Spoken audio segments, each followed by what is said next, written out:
Morningstar's insane safe withdrawal rates.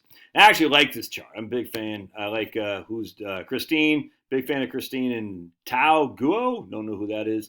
But anyway, a safe retirement spending for 2025.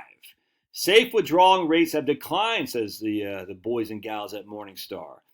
Owing to higher equity valuations and slightly lower bond yields, the highest starting safe withdrawal rate for a retiree seeking fixed real portfolio withdrawals. Real portfolio withdrawals. That means adjusted for inflation. Show me the evidence. We don't have any evidence on that. We don't. Don't tell anybody. But anyway, that's what they're saying. We're going to have real with portfolio withdrawals, fixed real portfolio withdrawals. So fixed just means we're moving up each and every year, all right, with inflation. And a 90% success rate over a 30-year time horizon is just 3.7%, which is down from 4% from last year and down 3.3% in 2021. Holy schmoke-a-lees. That's crazy. How'd they get that?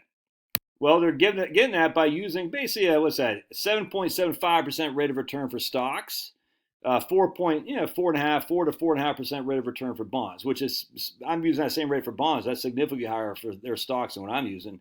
Then with small cap stocks, they're giving us about a 10.5% rate of return, which is, so you're telling me with a stock rate that gives us, on average 9 and a bond rate that gives us on average 4.5, that's roughly a 7.5% average rate of return on your investments.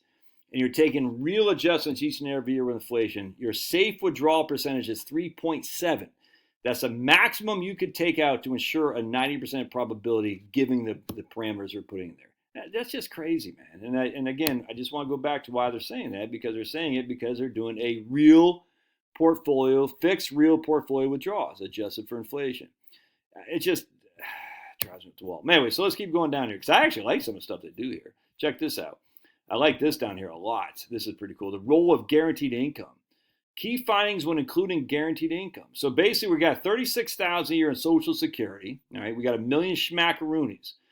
We got a 40% equity, 60% bond portfolio. We have 30 years. So these are the parameters. 30 years, $1 million, 40-60 stock to bond, and Social Security is $36,000 a year. If we were to take Social Security at 62, all right, we'd only be able to use $63,000 a year. So 63 minus 36, we'd only be able to have 2.7% safe withdrawal rate from our portfolio, which doesn't make sense to me when you get a 7.5% average expected rate of return anyway, but be it as it may. I mean, obviously you have volatility in here, but that just is way low. So they're saying, look, if you have $1 million and you took Social Security at 62, you could take $27,000 a year from your portfolio on top of your $36,000 a year, whatever it is for Social Security, and that would give you $63,000 a year of income off $1 million portfolio. And I don't like that. If they say we're going to wait till we're 67, you could take $37,000 from your portfolio on top of this $36,000 from Social Security. You end up spending about $73,000 a year as opposed to $63,000 a year. Now, what that means is by the time you die, you'll have spent 62% of your entire net worth, or your portfolio net worth, not your equity in your home, and you'd have left 38%. All right. If you took it at 62, you'd end up spending 60% of your entire liquid net worth, and you left 40%. This is what's interesting, though. I can't stress this enough. Again, we're saying at the end of the day, if we took money out early, we would spend less. That's just a fact. And we would spend less over the course of our life because we're spending less each and every year if you took it at 62. Hope that makes sense. Now, if you took it at 70, you could spend a little bit more, $77,000, all right, which means you spend more and leave less, which is kind of what most people want to do, spend more and leave less. But again, we're assuming a 30-year retirement, all right? And again, the likelihood of you living 30 years is not very high. But anyway, this is interesting, intriguing to me. The tips here at 67, we take $36,000 from Social Security, 4.4% from our portfolio. And not only do we never run out of money, assuming we die before 30 years, but we have 100%, we spend everything.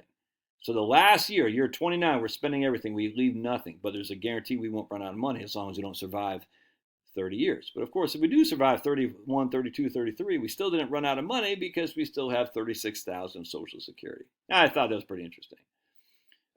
Here, like, look at this. If we took 50% of our portfolio, all right, put into an income annuity, and we had Social Security, and we left the other 50% of our portfolio in a 40-60 probability, a 40-60 portfolio, we could spend $76,000 a year, which is $40,000 from our portfolio.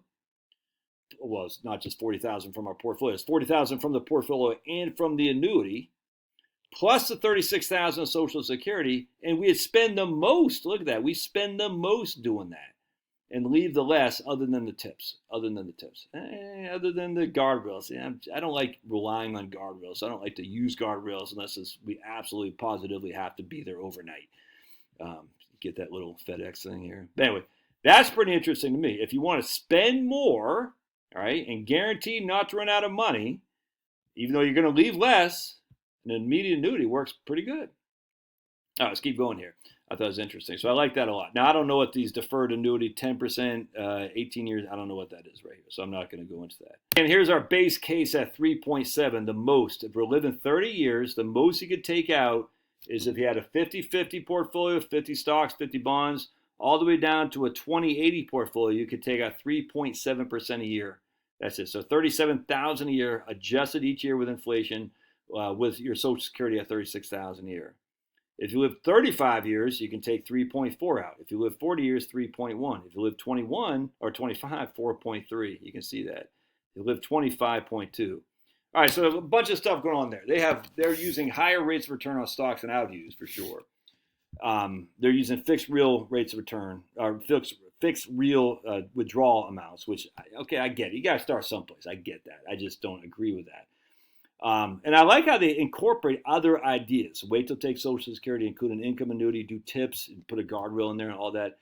Again, I just think it's weird to me that they got a 7.5 to 7.5% effective rate of return going forward, which is much higher than I anticipate because their stock rates are much higher than I predict. And as such, they still got a much lower safe withdrawal rate than me. I don't like it because I just think a lot of people say, oh, I got $1 million, I can only take 3.7. And I just think that's a mistake. Again, who knows? I could be wrong. The market's, they're getting down again today.